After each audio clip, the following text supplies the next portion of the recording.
The Bob Murphy Show, episode 335.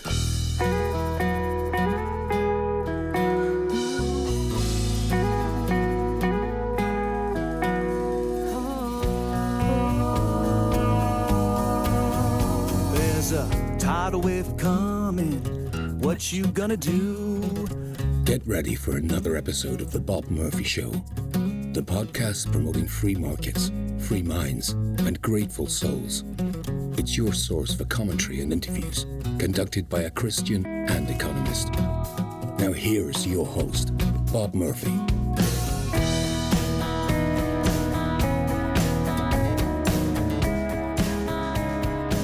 Hey everybody, welcome back to The Bob Murphy Show. Today I am joined once again by David Gornowski, who is the host of the radio show A Neighbor's Choice, which describes itself as a show that looks at politics, science, and culture through the lens of Jesus's personhood revolution.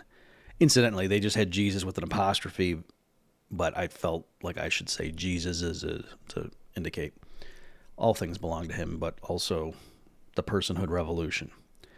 So if you've never heard David before, I mean, you just got to hear him. It would be pointless for me to try to describe him. He is a force of nature.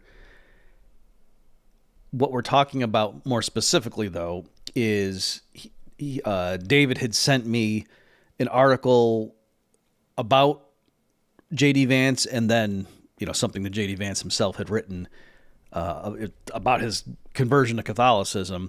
But in there, he talks about the influence that Rene Girard had on J.D. Vance through Peter Thiel, I think.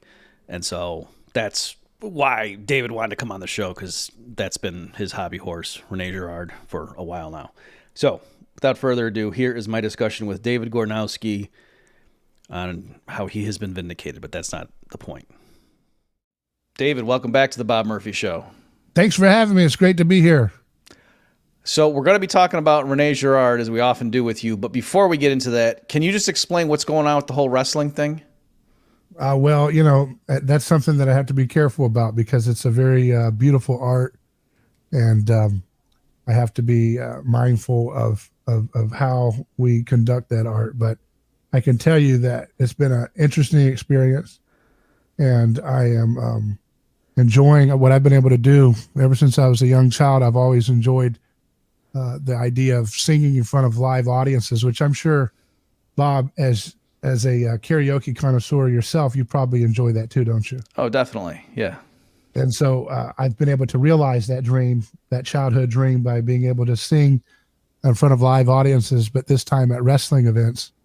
And with Dory Funk Jr., who's a WWE Hall of Famer. I mean, Hulk Hogan reveres Dory Funk Jr., and been able to work with his promotion, Bang TV, and do some wonderful renditions of great, beautiful music. I have a feeling that America needs to sing again, and they need to have robust singing, beautiful singing like Elvis Presley and Frank Sinatra. And I think that kind of music needs to come back unapologetically, without it being a nostalgic act, like bring that kind of singing back.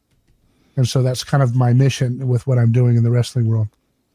I appreciate that. And I also obviously love Sinatra and Elvis Presley, but Bobby Darin, for whatever reason, really strikes, it pulls at my heart. And occasionally I will post some clips of him on Twitter just to show people, like, this was a classic. Look at this guy. He's an entertainer. He's putting on a show for the folks, and they're all sitting there eating their dinner or whatever. And I was like, you guys don't even realize what you had there.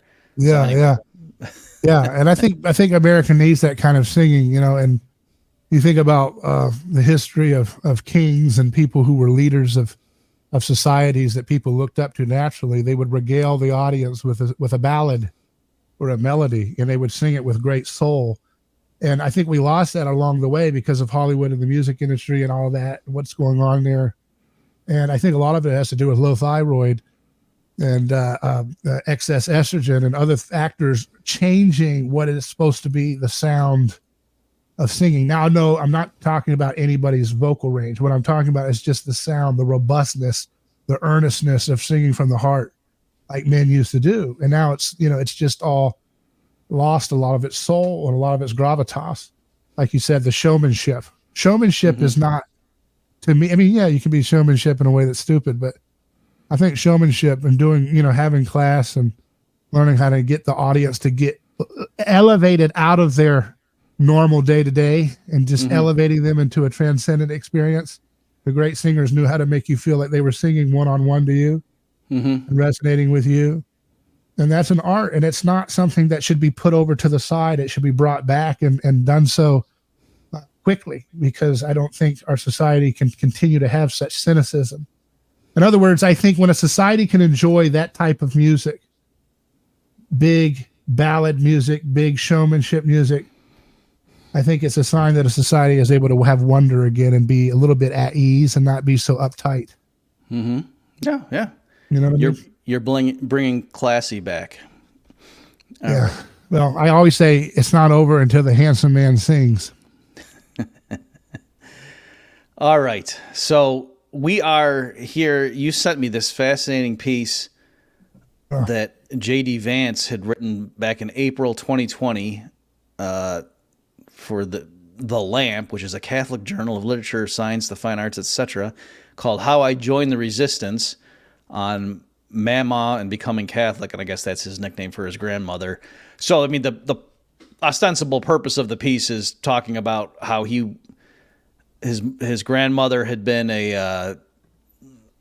definitely a Christian, but not, she wasn't a big fan of what she would think of as organized religion.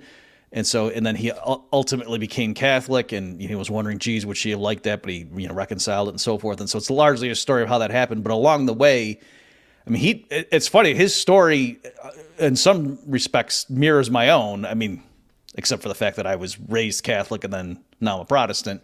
But, we each had our intermediate periods of very arrogant atheism. And he was saying things that really resonated with me about, oh, geez, when I was, in my late teens and whatever, like he was so cocky and thought he had everything figured out. And so did I.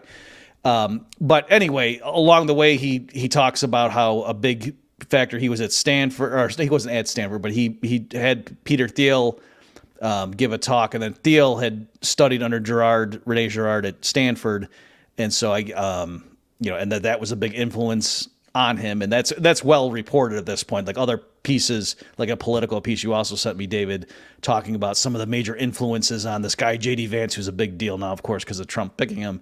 And that Thiel was one of them, and that in that regard, oh yeah, and so indirectly this Rene Girard guy. So do you want to take it from there? Well, you got to remember, and as you know, Bob, I mean, I've been talking about Rene Girard and hitting this topic consistently for many years. 2015, I think, is when I started doing public stuff, writing different news outlets and opinion pieces, and then going on programs like yourself and Tom Woods and other programs that would have an ear to let me speak. And at the time, people were like, oh, it's kind of an obscure theory here. What's going on here? And I have to say, look, 2015, I'm talking about this. Now 2024, here are the words of the recently nominated J.D. Vance for vice president. He says, in Christ, we see our efforts to shift blame and our own inadequacies onto a victim for what they are, a moral failing projected violently upon someone else.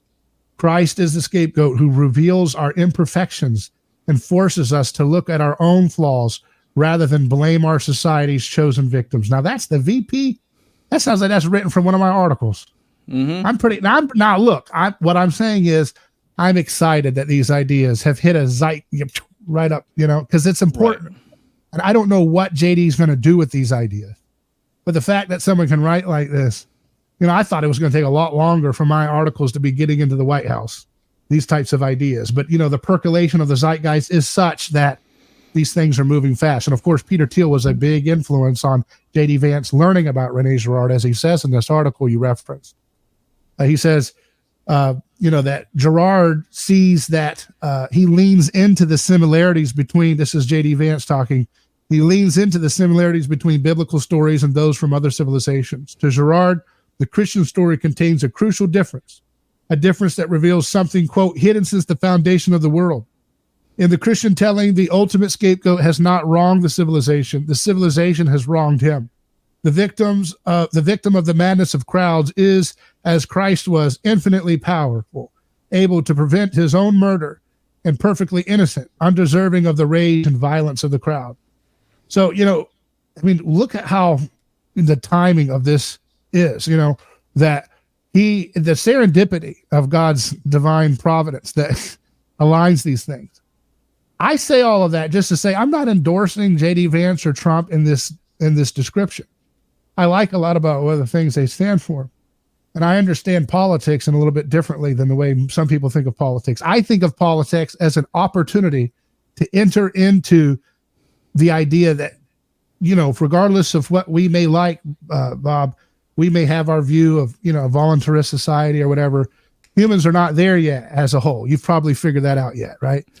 They're much more they're much more interested in you singing your karaoke hits, Bob, on your cruises than they are probably hearing about how voluntarism would work, right? Let's face it. Depends how much alcohol they've had. Yeah.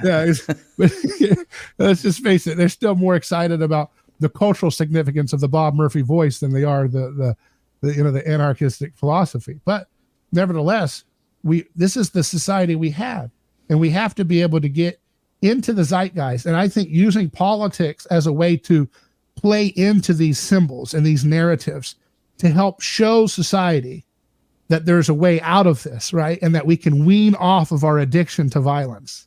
Because ultimately the scapegoat violence that J.D. Vance is talking about is at the heart of the very enterprise that J.D. Vance wants to rule with Trump. And, that's a bit of a cognitive dissonance there, right?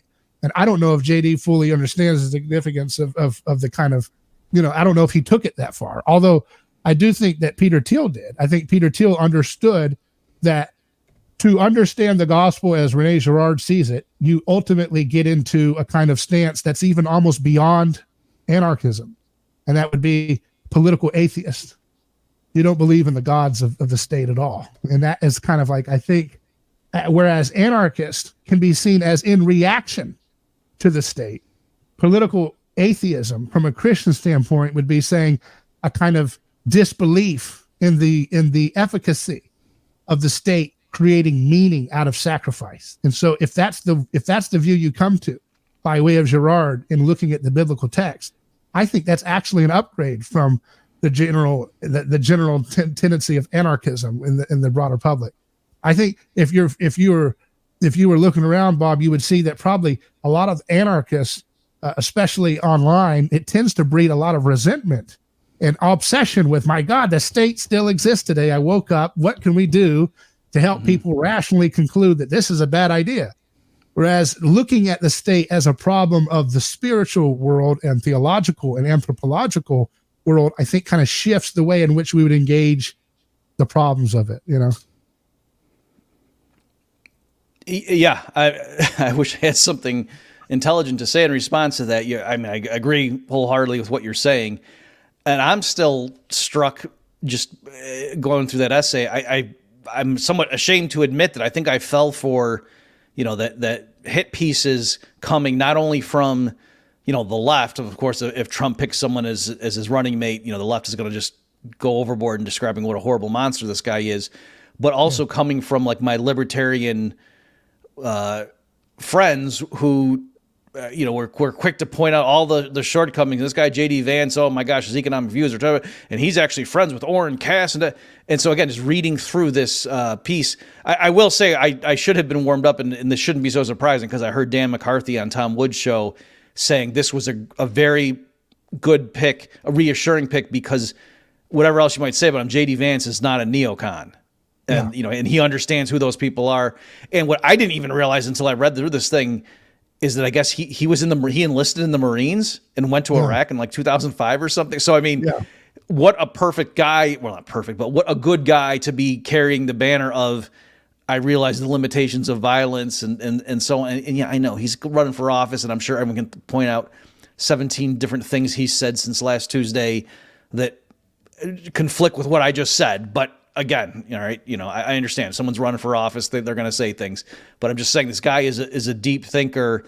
And I would just say, if you've written him off as this lightweight or whatever because you saw one of your favorite guys on Twitter pull one quote, I would just say this guy's not a lightweight. Yeah. And ever since about 2015, 2016, I've been publicly saying that Trump is the scapegoat supreme of our political class. And of course, ironically, at the same time that right before JD becomes the ascendant VP pick, we have the most Girardian. And folks, if you're not familiar with Girard, you might want to go back to some of our earlier episodes Bob and I have done where we on his program where we've talked about some of the basics, but I can't revisit them all today. But this and you can get snapshots of it just from the basic gist of what I'm about to say, which is that Trump almost lost his life, by a millimeter or so, right? And this kind of providential turning of the head, people can make it whatever they want out of that, but ultimately we saw people like Mark Zuckerberg who spent how many dollars putting those unattended drop boxes like Redbox delivery, DVD rental boxes around every corner around America where people were putting in ballots. I mean, he spent a lot of money to make that election more conducive for Biden's people. And did you see the clip recently where he's saying that was the most bad, I don't know if you have cuss words, but bad A moment he's ever seen in his life when he saw Trump stand up courageously, because it is a moment of you see, Christ is working within every person who would be willing to work with his way, which is courage to love others more than yourself.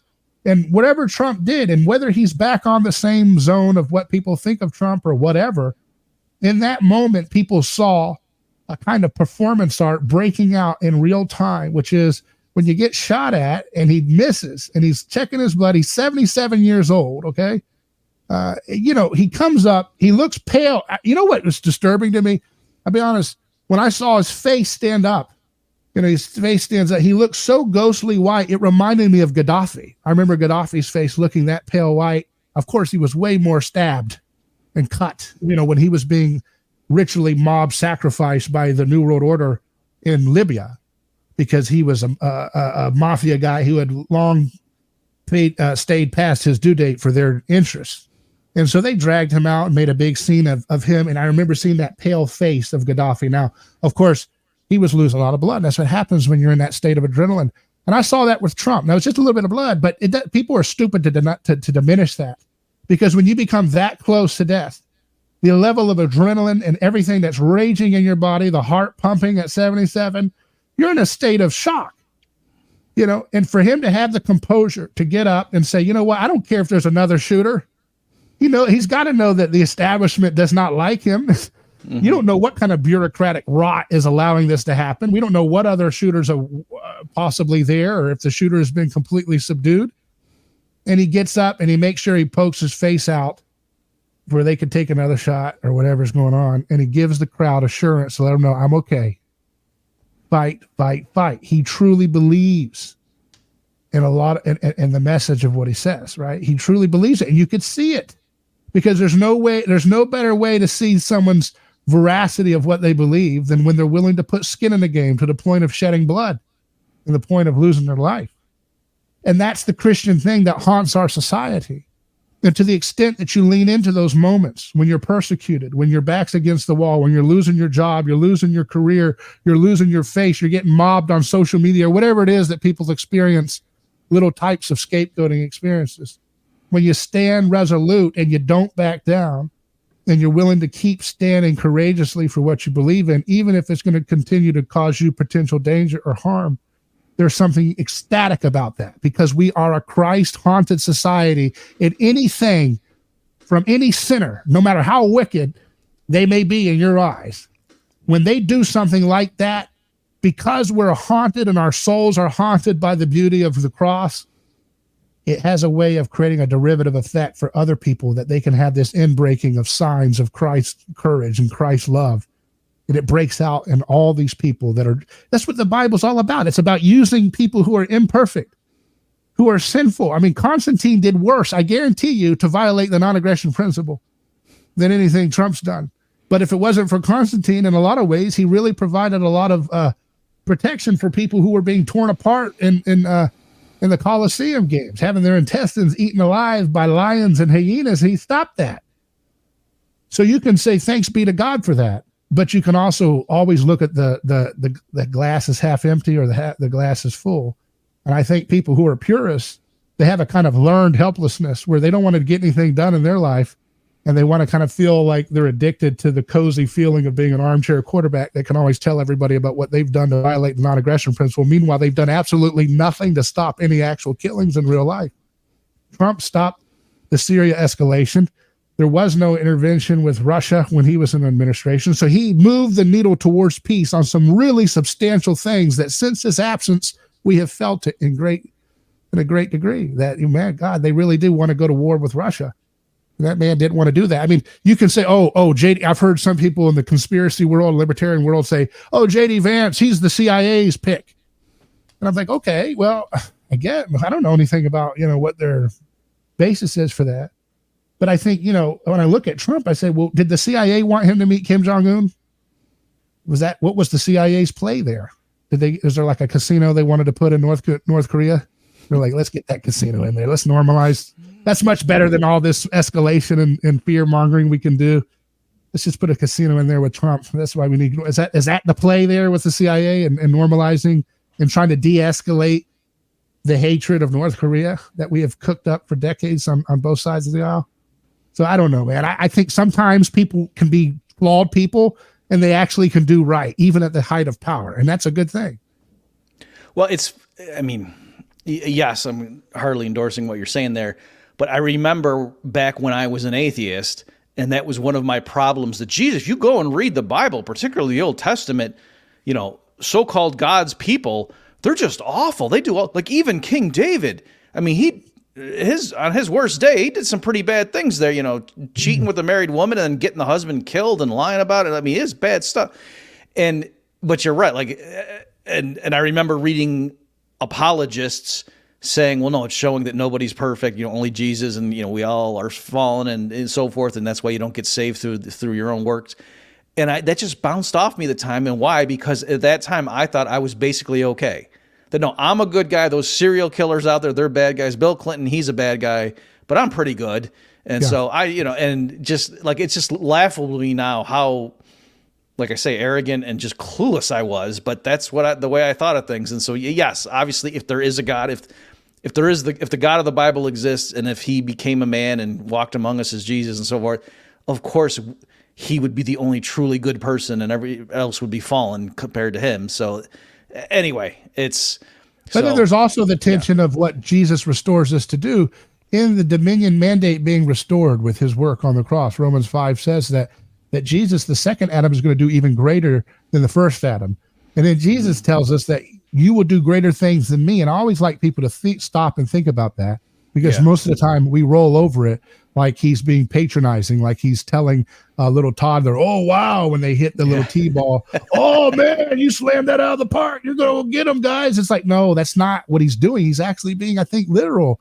And we don't want to hear that, because our mental models of Jesus would almost make that heretical to take Jesus seriously there, which is really weird, because it's like any kind of mental model that's supposed to be Christian that has no room for Jesus' own statements being taken seriously is maybe something that's a little bit off track, It's funny how often I will say to even other believers things like, and so what I thought was, maybe Jesus actually meant the Sermon on the Mount, like literally, let's just think that through, and I'm not saying to be a jerk, but like, that's kind of where we are in the conversation. Yeah. And so it's funny. Let me just read this from the Political piece. And obviously, folks, I'll link to all this stuff in all of David's previous appearances here on the Bob Murphy Show in the show notes page. But so this is J.D. Vance. This is from the Political piece. It's crediting his exposure to Girard via Thiel as a major impetus for his conversion to Catholicism. So this is now a quote. I think it's actually from the longer piece that you mentioned, but I just have it right here in front of me. So this is J.D. Vance. Mired in the swamp of social media, we identified a scapegoat and digitally pounced.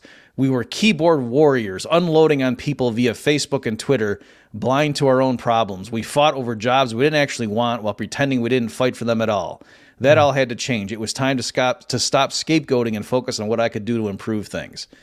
So I think that just kind of dovetails with what you were saying a minute ago about like how he realized, what the heck are we doing here? And, trying to step back from it. And that's one thing I do try to do a lot. Like when there's a lynch mob, as it were, on, I always try to make sure like, hey, let's, people have rights, even if we're not talking about literal trial, but, like somebody's going after somebody for, Jesus, Oren Cascai, such an idiot. And I was like, well, hey, maybe let's give him a chance, that kind of thing. Yeah. Hey folks, let's take a break from the action to talk about today's sponsor, who is Monetary Metals. Now, Monetary Metals is providing a true alternative to saving and earning in dollars by making it possible to save and earn in gold and silver. Monetary Metals has been paying interest on gold and silver for over 8 years. Right now, accredited investors can earn 12% annual interest on silver, paid in silver, in their latest silver bond offering. For example, if you have 1,000 ounces of silver in the deal, you receive 120 ounces of silver interest paid to your account in the first year. So go to the link in the description of this show or head to monetary-metals.com/Murphy to learn more about how to participate and start earning a return on honest money again with Monetary Metals. Again, go to the link that's in the description of this particular episode or just go to monetary-metals.com/Murphy to see how you can get on board. Yeah, it's easy to get caught up in the fervor. It's very electric. I mean, you can just feel it. You just feel the energy when big events are happening or scandals are happening, and you get swept up in wanting to identify that person and share the worst memes or whatever are flowing around the internet for that person's detriment.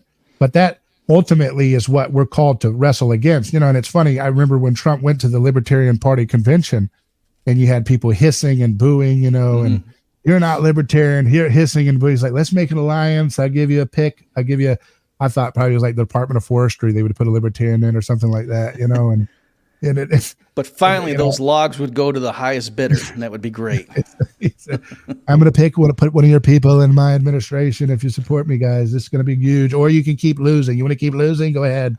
I was like, you want to keep losing. And they're hissing and booing and all that. And I thought, it's one thing, man, to be a little, I'm sorry to say, but just sit there in a crowd and you just did your 10th smoke break. You're all riled up for liberty, and you go in there and there's a Trump guy. I'm gonna hiss at you and boo, and it's like, man, what skin in the game did you do to do anything to stop any war? And would you have the courage, and would you have the temerity, and would you have the resolve, and would you have the wisdom and the talent to navigate the den of vipers necessary to get to the part where you would be a decision maker to stop a war? And so it kind of begs the question. It's like, what really is the way we do change? And I don't think there's one answer. There's a place for people to pontificate about philosophy. But ultimately, and look, I want to say something here too, because there tends to be a dialectic between, okay, you got the people that are like pragmatic that say, yeah, let's just vote for, Trump or whoever and make incremental change, because that certainly isn't as good as the purist libertarian that are talking about philosophy and everything must be abolished tomorrow. But that's not the only option, really, that we in our circles have to work with.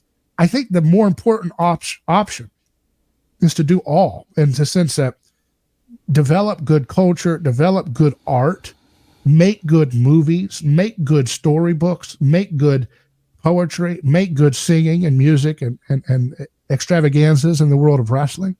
Do whatever you can to help bring in beauty and goodness and truth in all kinds of ways. And that's where culture starts to really change. And then secondly, and just as importantly, would be having great innovations. I think when you see someone get up and say, under fire, fight, fight, fight, you say, man, he's really putting it all on the line there for what he believes in. And that gives you courage to do great things in maybe your world as an engineer, to do great things in the world of medicine or technology or energy. And I think that we are limiting ourselves by having such a learned helplessness, whether we are pro-politics, meaning, hey, let's be pragmatic and vote for whoever, or we're absolutist purists in rejecting politics. Both of those positions are a kind of learned helplessness when you think that's your primary means of being able to enact change. I think real change can actually happen much more dramatically outside in the world of the marketplace. And I think that we should use politics as another instrument to get into the space of the ideas and themes being shared therein and be able to help people see the truth.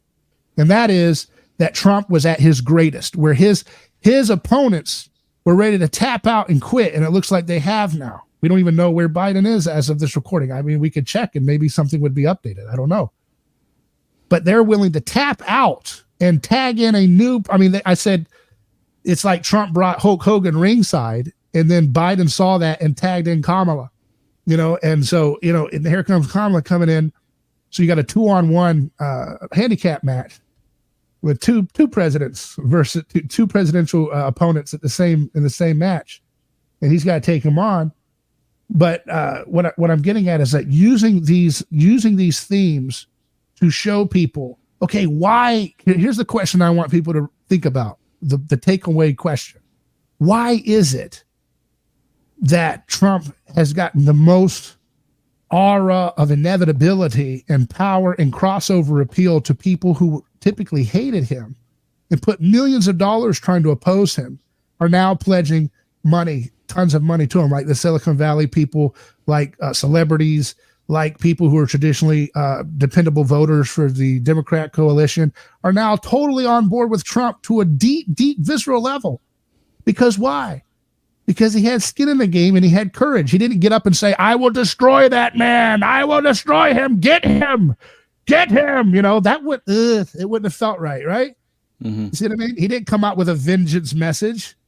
He came out with like, hey, I want you to know I love you. I care about you. I don't know what's happening to me right now. I don't know what's going to happen, but I still care about this message, even if I'm not here, because he just faced his own mortality that quick, almost gone. And so that makes you shake and makes you realize, wait a second, what am I here for? And if he truly believes in what he's saying, which is he wants sovereignty for this nation and he wants them to have no forever wars and take care of the little guys, and that's a message that has deep power when you're willing to put it all on the line for it and not back down. And so what I'm saying is, how can we more effectively lean into the Christ energy that is demonstrated when people are willing to lay down their life nonviolently for something they truly believe, and really lean into it more so than just that in-breaking moment that Trump demonstrated in a kind of a lightning in a bottle moment? How can we, I was waiting. I'll give an example of how to lean into it more. I was waiting at the RNC. I was hoping when he was doing his speech, because he sounded differently, and I was hoping that he would have a moment, and it's up to him how he wants to do it, if he wants to, where he would have forgiven this shooter, this guy, this kid. Mm-hmm. I think that would be important to say, I forgive this young man. I don't know what was torturing him. I don't know what was going on there, but I forgive him. And I want to let him know right now, to his parents, that I'm sorry for your loss. If he had done that, he would have won the century as a cultural figure, because he would have completed that Christ archetypal role, right? He would have mimetically imitated, even if he wasn't even thinking it, just viscerally feeling that in his heart, would have shown that a true kind of repentance kind of experience had happened. And that would have modeled that, such an important thing of leadership to model for young people and old people, everybody in the world today, to see a guy who's spent his whole career being, I'm Mr. Tough Guy, I'll fire you if you get in my way, to be broken and say, look, I forgive you for trying to kill me. And I want your parents, the parents, to know that I'm sorry for this child's loss. And I don't know, whatever we can do, our hearts are with you. That would have been so powerful, And so I say that to say there's a lot of folks who are disaffected libertarians who've become into the dissident right, where they're always pining for a little Caesar to come and save them. And I want them to remember that the moment where he had the most power is the moment he became closest to the opposite of Caesar, when he became like Christ. And he said, hey, we're going to have a magnanimous spirit. We're going to unite the nation. The closer he draws to that, and anybody for that matter, the more you draw towards Christ's example, the more of a powerful transformational leader you can be in your life, even if it's for your family. So when you're going and nobody's looking, it's just your kids watching you, when you double down on magnanimous spirit, when you double down on forgiveness, effortless forgiveness, grace, mercy, patience, compassion, and when you double down on skin in the game in terms of not telling people how to be, but showing them how to be, that's what changes the world. And that's what kids and everybody around you are going to be emulating. Yeah, and that's maybe an application of that, is that was always the way that I perceived him, quote, cozying up to Putin or to, the North Korean regime, is that it was, Trump was trying to show, no, I'm a real tough guy, and everybody knows, I'll go to war with you at the drop of a hat if I think it's the right thing to do, because I'm a tough guy. but I realized also, oh, diplomacy makes sense. And so, like kind of going back to only Nixon could go to China, like that idea that, and so that's, that I think that's what he was doing. Whereas like if Hillary Clinton had become president, I think she would have had no choice but to go bomb some people just to get, the Fox News host to stop calling her, a weak woman or something. It has a lot of foreboding about Kamala Harris or whoever they're going to put in there. She's going to have to prove to everybody that she's a tough person and go nuts on somebody killing people. It's sick. It's funny. There's a kind of yin yang to this. It's like if you can walk, what's that saying from Teddy Roosevelt? It's like you kind of have that tough, if you have a tough, speak softly and carry a big stick, that one? Yeah, it's like a confident energy sometimes can neutralize the ability to have to be a killer. You know what I mean? And I mean, people, have you ever heard the gentleman that does the Detroit management system? And he's always talking about how to de-escalate. Dale Brown. Remember Dale Brown? The Detroit threat management system. He's the guy that says, Commander Dale Brown, Detroit threat management system. And he does martial arts and takes people down with one finger. He's been popular on libertarian circles for teaching, like a private security based way of doing policing. But, he always says that if you come in with a strong presence, you can usually de-escalate a lot of problems very quickly without having to resort to any kind of threat or physical violence, And so, I mean, that's one of the things that I think, men in particular should learn to lean into instead of, going for the chihuahua barking and threatening all the time. I think that's not a good posture for people. Just look at the clock here. We have about 10 minutes before I got to wrap this thing up. Let me read. I thought this was particularly interesting from that long essay that J.D. Vance had written. So he was, I'll summarize like the context here. He was realizing that the way, there were clearly social problems that, geez, we should do something about this, but that the right tended to be very, personal responsibility. And although that was true, like it seemed very heartless and like to not fully comprehend just how deep rooted some of these social pathologies were. But then when he looked to the left, they just wanted to throw money at it and just make it real clinical, and that there was no personal agency and it was almost patronizing and so forth. And he says, and I realized eventually that I'd already been exposed to that worldview. Let me back up a bit. We have a responsibility to change that environment, but we are still moral beings with individual duties, one that could speak against rising rates of divorce and addiction, not as sanitized conclusions about their negative social externalities, but with moral outrage. And I realized eventually that I had already been exposed to that worldview. It was my mama's Christianity, and the name it gave for the behaviors I had seen destroy lives and communities was sin. And then this is the part I wanted to get your reaction to, David, because this resonated with me. I remembered one of my least favorite passages from Scripture, Numbers 14, verse 18, in a new light. So the quote, "The Lord is slow to anger, abounding in love and forgiving sin and rebellion, yet he does not leave the guilty unpunished. He punishes the children for the sin of the parents to the third and fourth generation." So now back to J.D. Vance. And he said, "A decade ago, I took this as evidence of a vengeful, irrational God." And I remember when I was an atheist, I thought that too. Like, what kind of a sick God would punish, great-grandkids for something, their ancestors?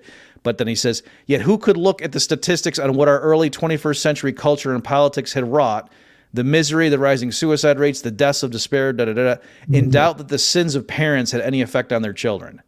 So you got any thoughts on that? Oh, it's so true. That's a good point. And it's like, there's the sins of bad mimetic role modeling. If you're mimicking authoritarian parenting, you're mimicking hypocrisy. If you're emulating that, people are going to imitate that are looking up to you as a kid. But that can pass down, like you said, generationally. If you're doing drug addiction or being enslaved to your passions, can create brokenness and resentments. And then those resentments get numbed out by, drug addiction, drug abuse, and other things, getting into the wrong crowd. And all of this stuff, this goes to another point. I don't know if you're familiar with the late Dr. Ray Peat, who was a biologist I had on my program several times, and a brilliant dissident voice. Dissident's really not a good word, but he was a really alternative, voice for nutrition that was effective for many people for several decades. And I got to know him in the last few years of his life through my radio program and talking to him offline. And, his whole theory was, basically everything I'll put it this way, and my own way to say it is, politics is downstream from thyroid. So when you have a society that's like chronically poisoned, low thyroid, high serotonin, high cortisol, high estrogen dominance in relationship to progesterone, which is like the fountain of youth hormone in his view, that when you have your stress system inflamed and totally activated, like chronically throughout your life, that it creates a condition by which authoritarians really enjoy that. They like to keep people in that state. They're easily controllable that way. They're very profitable that way with their special interests. And it creates a generational curse where generation after generation of people have a kind of myopic, despondent view that there is no hope. There is nothing we can do great. We're at the end of history. There's nothing great we can do. All we can do is fight to the death over how to grab the piece of the pie a little bit more equitable for our interest. That is a product of a poisoned and impaired metabolic system. And I think our whole society is reflecting that right now. So I think that's an example of how maybe you can't control who's going to be in politics or who's going to be winning or not. You can't control the security system for presidents and their candidates. But one thing you can do is take care of your body, take care of your mind and soul.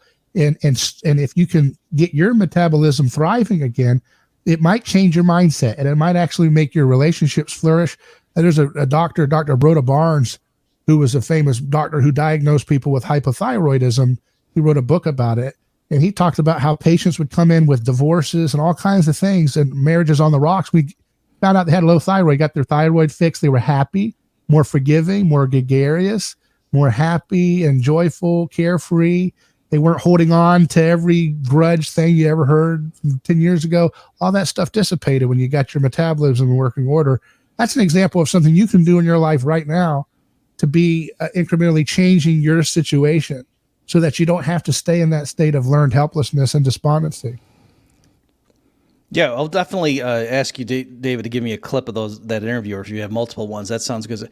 Just, real colloquially, I've often wondered, they talk about like, well, the context here is, I think it's well established that like sexual abuse in families gets, quote, passed down in the sense that, somebody does something horrible to the kid, and then, that there's a high rate of recidivism and then doing it and copying what happened.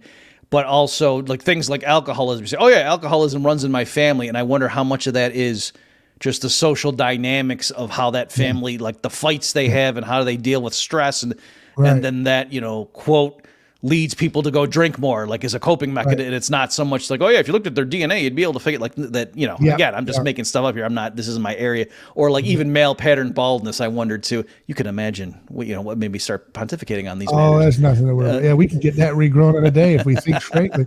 No, we get, that's the problem, man. We don't have that can-do spirit. Oh, we got to wait for the experts. It'll be, if David, you can't possibly be right. I mean, only people in Yale or Harvard or something in medical would be doing something if that was real. They figured it all out for us. That's called learned helplessness. And you can be an anarcho-capitalist and still be a total stooge to that kind of learned help. You see what I mean? Like you can get your ideology right about politics, but still be so trusting and like, well, the experts have already figured it out. There's no radical breakthrough because otherwise someone would already have it by now. And therefore it'd be all on CBS News right now. Give me a break. That's what, you know what I mean? That's that kind of, that you just can stay and content in your, no, we can restore every sprout of hair on anybody's head if we have the mind to do it.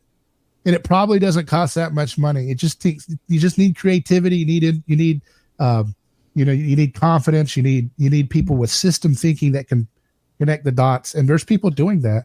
So we can get hair restoration completely, but it's not going to happen through the politics. It's not going to happen in resisting politics. That's a binary dynamism that doesn't work. It's going to happen when people do what they can within the political world as a side thing, but main focus is learning how to think critically about these things, because it turns out the people who run our government and our oligarchs, they don't like humans so much, and they really created a lot of ideology and nutrition that's just very convenient for the fact that they really think we should thin the herd of humans. I got to tell you, they really believe in that stuff, at least at the very top. I always tell people, never get medical advice from a neo-Malthusian. It's not a good idea. They don't have your best interests in mind, probably, Yeah. I guess that would be like what, the cows going for advice to the people advising the rancher or something. Maybe that's a good analogy. And just to be clear with my own self-confidence, I was just saying, I personally haven't spent enough time looking at the stuff. I'm sure with GPT-7, I could solve male pattern baldness. If I had, actually, you should. 6 months. Good idea. So bald is beautiful, by the way, folks. I'm not judging you, and it's fine. Michael Jordan, Bruce Willis, me, we can't all be wrong. Okay, well, David, I mean, we're getting a bit jocular here at the end. So, big picture, you're right. You certainly have been the one publicly talking about Rene Girard longer than anybody I've known. And as you say, it's becoming he's becoming more of a household name. I guess besides I'm a better grifter, I'd have a little bit more to show for that, but it's okay. So, where can people go? You know, want to talk about your show? Just if people are intrigued, you know, maybe this is the first time they've caught you, and where do they go to get more of your content? Our website's neighborschoice.com, and you can follow me on X at David Gronowski. But I mean, there's a lot there, and I encourage everyone to realize this. If you're a Christian, I would say, if you've never heard of mimetic anthropology, I would say if the Bible is the study of God and the study of man, then just having a theological understanding of the Bible and Jesus is not adequate. If you have, the Bible is going to tell us what is God like. The Bible's also going to tell us what is humankind like, and what is the human history like, and what are we all about? Why do we do the things we do? And that means that if you're taking it from a Christian standpoint, you should come to the biblical text looking for an anthropological theory as well as a theological theory to guide you. And I think that's what Rene Girard provides, a healthy antidote. Because if you only have a theology of the Bible without an anthropology, you have a disembodied Jesus. Because Jesus is incarnational. He's body and soul. He's human and God. And he's the entwining, he's the meeting of heaven and earth. And so therefore, we should expect a very robust anthropological theory to be ascertainable through studying the scripture, as Rene Girard and others have modeled for us. So that's kind of how I would sell a Christian to look into Rene Girard. And those who are not Christian, I would say Jesus is the most important man in history at the very least. He's the greatest man of history. He's had the biggest impact in our culture. He's the reason why everybody's always trying to position themselves as a martyr or a ally of victims to gain social currency. They're imitating the zeitgeist, or whatever you want to call it, of Jesus, the inheritance of Jesus's impact on our culture. And you have to understand this, not as, what I'm saying is not just, so many people went to church and that's why they're imitating Jesus. No, Jesus has created an impact in our culture outside of the church, just in culture in general, right? Because culture used to be synonymous with the word religion. So when I say culture, I'm basically talking about the way we used to describe religion, that the general cultural values, right? The fact that, what I always like to say, 2,000 years ago when Jesus was walking the earth, he said, the last shall be first and the first shall be last. And at the time he said that, when you wanted to go to entertainment in a local Hellenistic community near Jesus, you would go and sit down in an amphitheater. And if you were a person who was disfigured or handicapped, you could end up being today's entertainment, where they grab you and throw you into the den with the lions and the animals tearing you apart, and the crowd would roar with laughter at your demise. And if you were so that means if you were on the lowest of the totem pole, you might be thrown in to be devoured. That's your seat in the theater. And 2,000 years later, you go into a movie theater, it's now simulated violence on a screen. It's not real. Nobody's intestines are being ripped out in Gladiator 2 when it comes out. It's okay. It's not going to be real. And the best seat in the house is not where the governor and the aristocratic people sat in Jesus' day. The best seat in the house, the best eye level, is the handicap row. Mm-hmm. And the least of these have now been elevated to the position where the aristocrat and the governor would sit to get the best view. And it's such a sacred position that we now afford the fact that, you can have a packed theater and the movie's 15 minutes started and 2 people are coming in late. The whole row of the handicapped seats are open. They will not sit there because of the social pressure of feeling like they're a jerk. They'll go sit. The girl will go this side of the theater and the guy will go on the other side of the theater, just so that they can be socially accepted and not look like they're taking somebody, even though the logical impossibility that a fleet of people in wheelchairs are all going to wheel in 15 minutes into the movie when it's already sold, and take up all the seats on the hit. That's not impossible. But Right, it's not like they were looking for a parking spot. They're fine. Exactly. So there's no way that logically those seats are open. You can go ahead and sit there, but they won't sit there. And I think a lot of it has to do with the power of Christ, that he has shaped our imagination as such that we take great care to make sure that those who are treated the least in the past are treated with elevation and dignity, right? And the left sometimes goes wrong when they hijack that sensibility and twist it into political gain and exploit that sensitivity to victims and oppression and pain and suffering and misfortune. And the right goes wrong when they try to suppress that and say, no, let's just bat the blue. Whatever the authority figure says, the Roman soldiers were just doing their job when they got Jesus. Okay, let me tell you, they were just doing their job.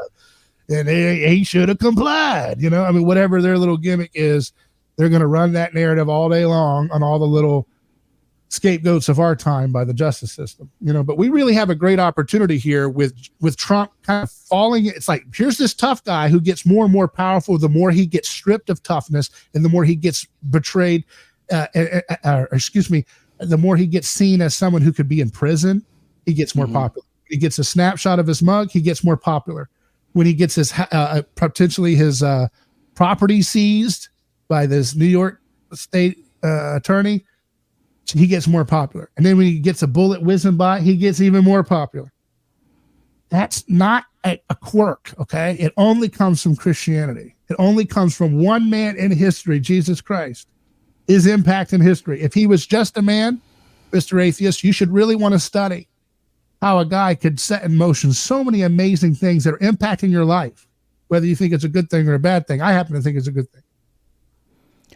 Well, that was a great conclusion. Thank you. My guest has been David Garnowski. Thanks so much. Always a pleasure talking to you. Yeah, it's great talking to you too. And let's do it again sometime. Definitely. Thank you, everybody, for tuning in. And again, I encourage you to check out the links. They'll be at the show notes page to learn more about David's work and Rene Girard and the interesting J.D. Vance. In case you've written him off as just some other lowbrow politico, I think you'll see that no, he's a deep thinker. Say what else you will about him. See you next time. You've just experienced another episode of The Bob Murphy Show, the podcast promoting free markets, free minds, and grateful souls. For more information and to subscribe to this podcast, visit bobmurphyshow.com.